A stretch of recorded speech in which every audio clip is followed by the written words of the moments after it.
অনেকে রঙিন পানীয় খান, মানে কোল্ড ড্রিঙ্কের কথা বলছি। এই কালো কোল্ড ড্রিঙ্কগুলো যেগুলো আমরা খাই সেগুলোর মধ্যে ফসফরাস থাকে, এই হেভি মেটালস থাকে। এগুলো কেন মেশানো হয়, এটা প্রিজারভেটিভ হিসাবে, যাতে এগুলো খারাপ না হয়ে যায়, প্লাস এগুলো একটা ফ্লেভারিং এজেন্ট হিসাবে কাজ করে। এগুলো এই পার্টিকুলার যে টেস্ট, এই ফ্লেভারিং এজেন্টসগুলো ইউজ করার জন্য এই রঙটার চেঞ্জ হয়। এখন যদি আপনি বারবার কোল্ড ড্রিঙ্ক খেতে থাকেন, এই রঙিন পানীয়গুলো, অনেকে অ্যাডিক্টেড, তাহলে কিডনি খারাপ হবে। এই কোল্ড ড্রিঙ্ক খেলে কিডনি খারাপ হয়, এবং কিডনি যাদের খারাপ আছে তাদের কিডনি আরও বেশি খারাপ হয়, বিভিন্ন গবেষণাপত্রে প্রমাণিত হয়েছে।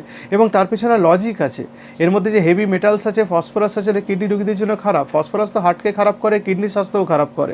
আর হেভি মেটালসগুলো কিডনির যে ইন্টারস্টিশিয়াল ইঞ্জুরি করে আর কি, সেগুলোকে, কিডনির যে কোষগুলো সেগুলোকে নষ্ট করে। ফলে কোল্ড ড্রিঙ্ক খাওয়াটাকে আপনাকে বন্ধ করতে হবে। এটা একটা নেশার পর্যায়ে চলে গেছে আজকাল। লোকে মানে লিটার লিটার কোল্ড ড্রিঙ্ক খায় নেশার মতো, অ্যাজ ইফ আমি অ্যালকোহল খাচ্ছি না, কোল্ড ড্রিঙ্ক খেলে কোনো ক্ষতি নেই, ব্যাপারটা